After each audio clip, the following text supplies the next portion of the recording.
Good afternoon. This is the Mega Gringo coming back at you again for another episode of the Good or Not Agrocast. We're actually at AgriShow 2026 at the moment, and very, very pleased to have the founder of Praxidyn, Doug Applegate, and Zack, the CEO of Praxidyn, here with us. We want to have a little conversation about their products and also what they think about the Brazil ag market. So maybe to start off, Doug, tell us a little bit about why Praxidyn? Like why do we need that? Why this product? I farm as well in the United States, in Iowa, and this was a product that I wanted for our farm. So I started spraying when I was 14 years old on the farm. Okay. And I was always pushed by planters and discs and things. You had to get the spraying done and keep ahead of it all. And so I learned very early on that you had to be fast and efficient. And I always liked to have good records and keep track of what I was doing. So a form of mixed mate was an idea that I had for mixing chemicals, and I just wanted it fast and efficient and keep things clean. So over the years, I had a closed system for, long ago, we had 5-gallon metal containers. I had a closed system for that at one time. And then later on, mixed mate evolved into an inductor with a scale to what it is today, where we can handle multiple bulk products and dry products and gallons and jugs. Okay.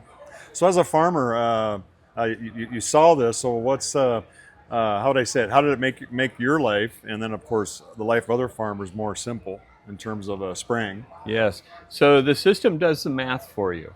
So very often you have to adjust the mix in the field. I want a bigger batch. I want a smaller batch to fit the field.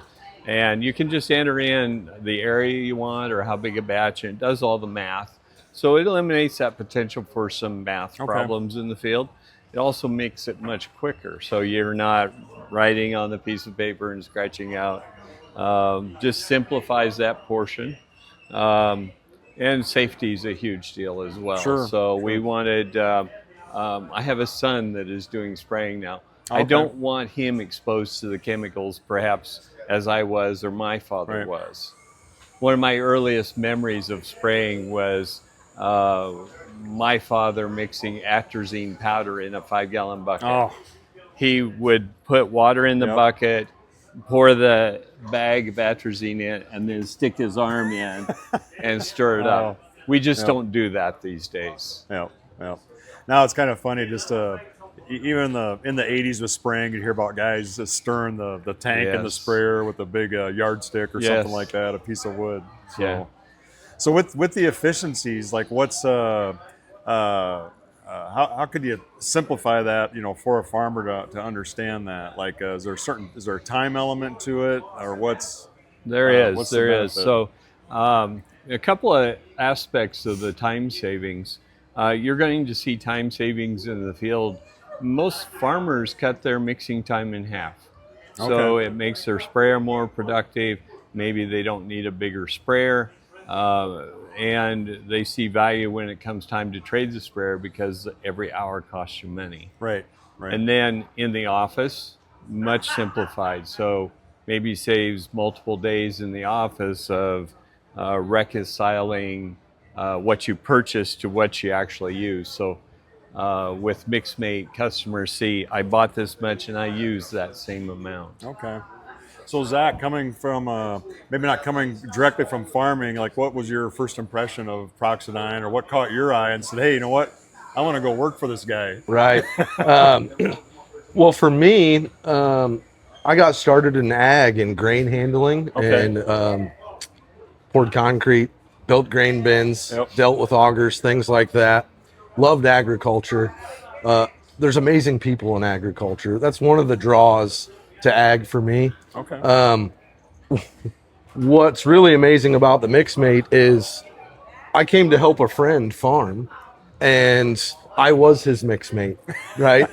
we did the math and the measuring and all of that. And when I first started for mixed mate, I went out with Doug's son just to kind of learn the machine, see how it worked, and I was just blown away at how easy it was. Okay. Everyone should have one. The reduction of stress and contact with the chemicals, the speed, the ease.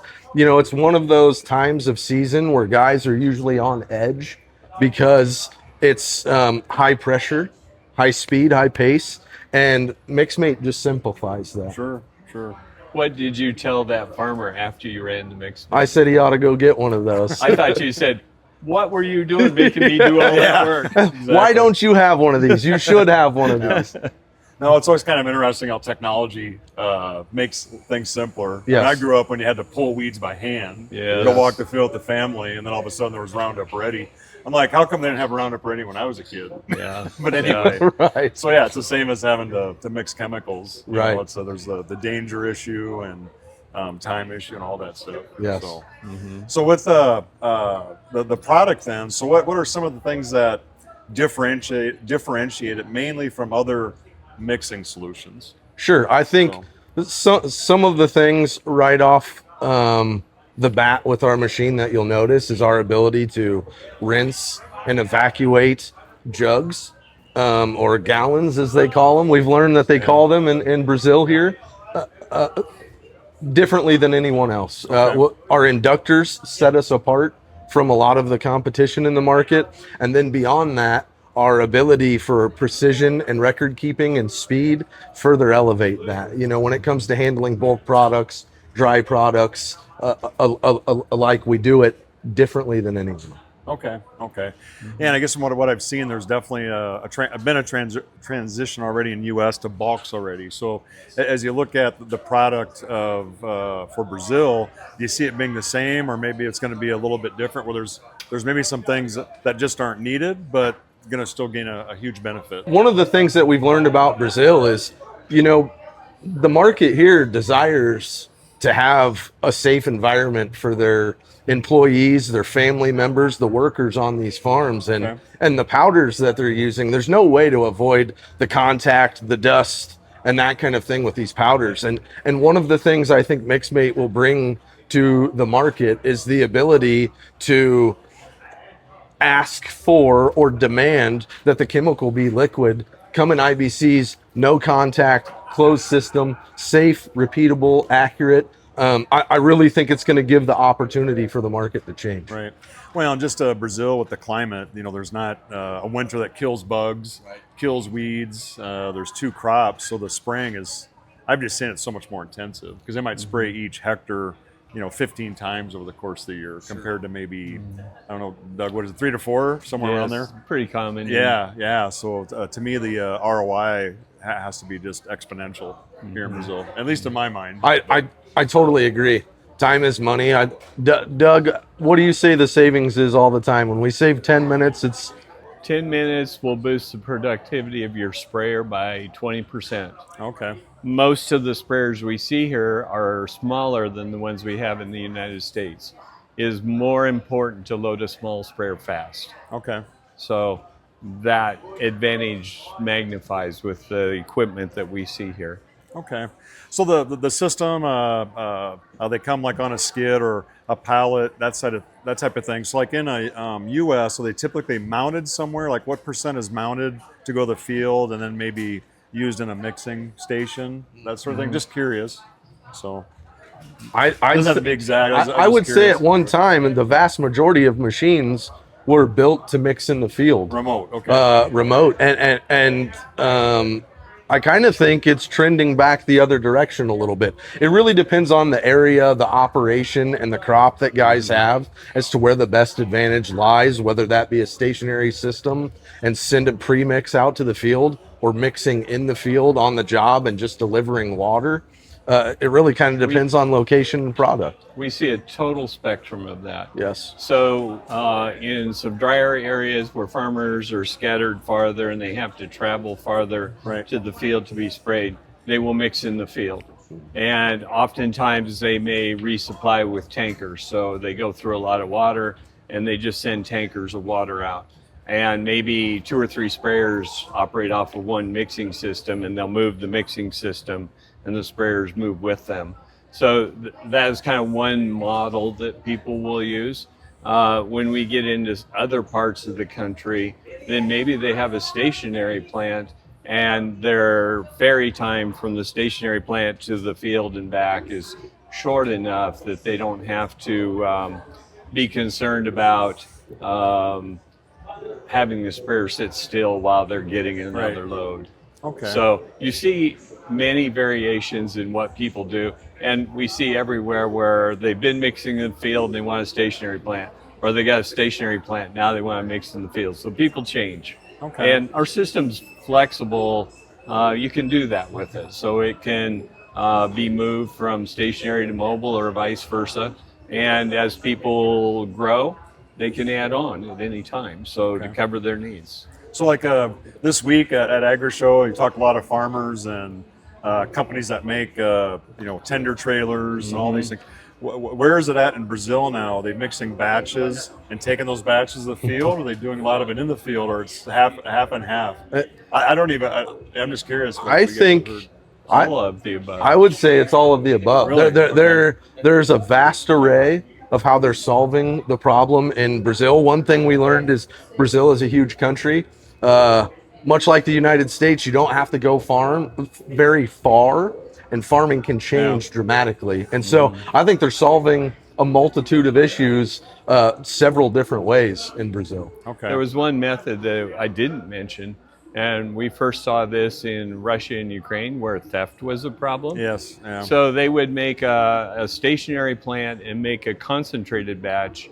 And so they would go to the field with the truck with the concentrate and water and put the two together in the right ratios at the field. So there's a primary mixture and a secondary mixture. So that is another method we'll see. Okay. Yeah. Yeah. It seems like it's trending more in Brazil, where it seems like they want to do stuff out in the field because there's a lot of tender trailer type systems here, that sort of thing, where 4 years ago you just wouldn't see that here. Yeah. Mixing on demand. Yeah, exactly. So rain's coming, you can stop. You don't have a big batch mixed up that loses efficacy while it sits there. Fungicides in particular are very often susceptible to half-life losses in the tank. Okay. So fresh batches can work better than something that sits half a day. Okay. So just to maybe talk a little bit about ag in general. So from the show, in terms of agriculture, what have you guys both seen that you're like, okay, I thought that was the same, but actually it's different? Because there's corn and soybeans here, right? So it should be just like Iowa. Right. But what have you kind of heard, or maybe said, no, that's completely different in how we do it in the U.S.? Well, first let me say this. One of the things that was overwhelming this week here is how much the people in ag are just amazing people. And no matter whether we're in the United States or now that we've come to Brazil, that remains true. The people here are amazing in ag. I think one of the things I was most surprised about is, we think about corn and all the different conditions we do things in, or soybeans and how we plant that or get it in the ground and get it back out. And it's wildly different here. Yes. They may plant corn. It looks like corn. The combines look like our combines, but the little details and how it's done in the planters and getting it out of the field and to the field are much different than we do at home. Okay. Planters are definitely a lot different. Our setup at home I haven't seen anything like it here. Yeah. So we will use a row cleaner to push the residue back, which helps the soil warm up, which might not be such an issue here. But you also move that residue back so you're not hairpinning residue down in the seed trench. Because with corn, you want that to come up as evenly as possible. So if you could have all the corn come up the same day, that would be best, you know. Yeah. And so having that uniformity was what the row cleaners help us with. And opener setup, kind of the same. We run a case planter at home, and the case planters here are totally different than ours. Yeah. But I see some of the same components, and closing systems. Honestly, almost all the planters are the same here. Yeah. That kind of surprised me that they all have adopted that Coulter double disc opener, kind of the V closing system. and that's most of them. Sure. You know, I'm kind of surprised at that part. Yeah, well, in the climate, because it is warmer, like actually with the row openers is kind of interesting, because we had an OEM say, well, that, you know, the ones that, let's say we're showing here might clean too much, and then if it doesn't rain, if the seeds plant, it might get too hot. I was like, really? Okay, well, we'll have to try not to clean the row as good or something, that sort of thing. But with that in mind, like just the heat here, so really the spraying, I know there's the same thing where there's just a lot of hours they can't spray. So that's where I think with the mix-mate solution, they can cover more hectares in that same period of time, because they might not be able to spray from, you know, 10 to 3 in the afternoon. They have to wait till it gets cooler, that sort of thing. That's kind of like Western Kansas. Yeah. They may start at 2 in the morning, run till 9 o'clock or 10 o'clock in the morning, and in the heat of the day they rest, and then they go in the evening again. And that's a high stress on a person because of the hours. And so when you get in that kind of stressful situation, I know one of our customers out there said, you've got a big truck, you've got to be in the right field, you got to do the math right, you got all these considerations to make. And he said, and with the mix-mate, it just takes a load off, lets them concentrate on being a good operator of the machine, of the spraying machine, and not have to be concerned about getting the mixing correct. Right. So like with spraying in Brazil, with the climate, you've probably seen where, you know, if it rains really hard here, you got to go in and do it through the air. So there's a lot of ag tractors or aerial applications, and then the drone business is, I don't know if I'd say ahead of the U.S. It's just there's more of a need for drones, because there's not enough spray tractors and all that type of thing to spray that many times in a year. So with the mix-mate, can you use those with spray planes and drones, or how does that work? The big variance between ground rig and airplane or drone is the amount of the water in the mix. Okay. So instead of perhaps a 3-inch system, maybe of the water flow in a 3-inch system, we would go to a 2-inch water flow. Maybe not for airplanes, but for drones, downsize that water movement capacity, because relative to the amount of chemicals, the amount of water moving is much less.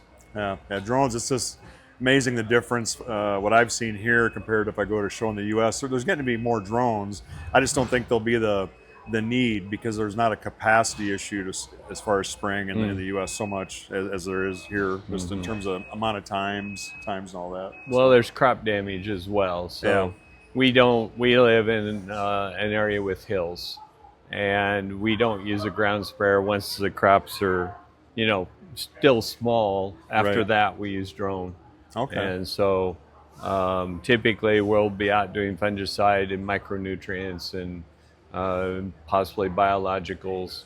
All of those things happen, you know, once the crop's up a little ways, that happens by drone.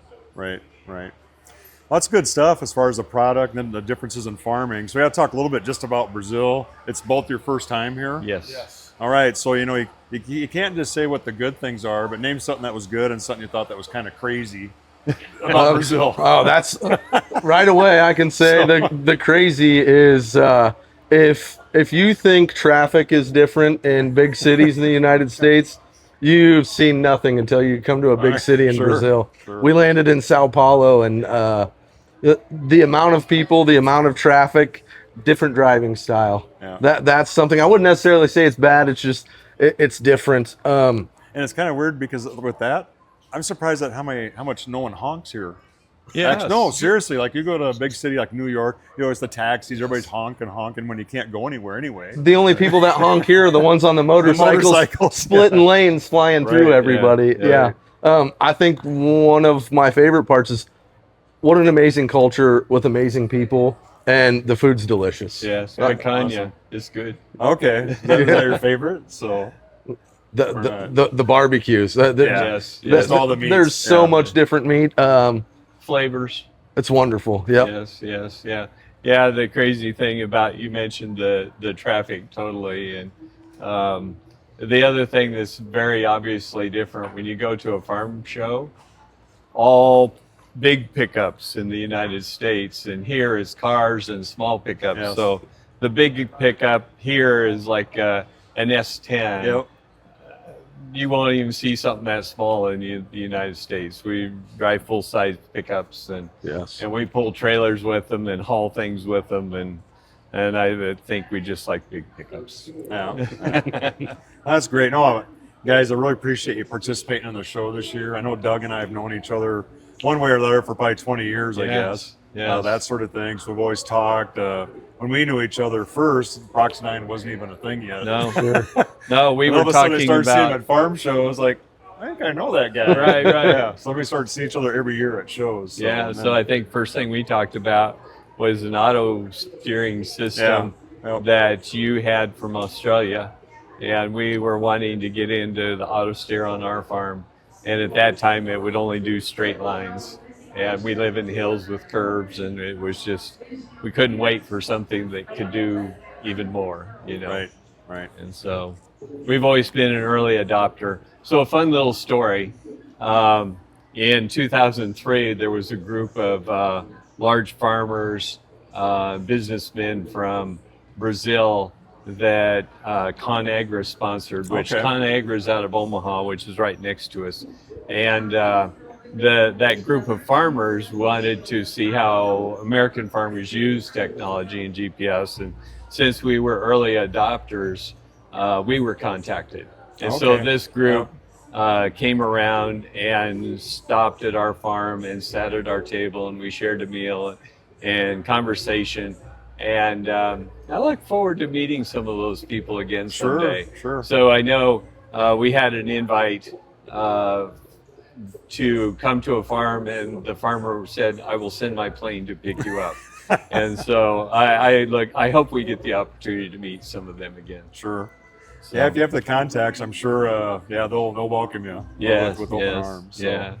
So that's kind of the last question. I remember you said once you used to have nightmares about spraying. So how many years have those been gone? Yeah, quite a while. So back in the 1980s, we used a lot of contact herbicides. Yep. So Basagran, Blazer, and I don't think of the chemical names now, but the contact herbicides, and we had to get the weeds when they were small, because Right. if they got away from you, you couldn't kill them.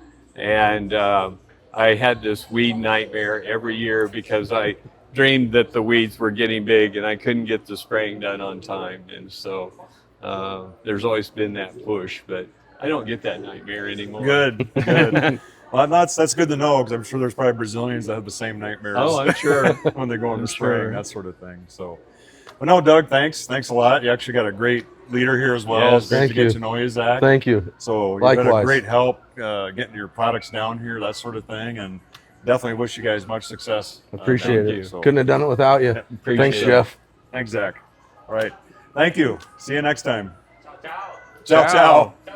Let's go. Ciao, ciao. Vamos. Let's go. Vamos. Let's go.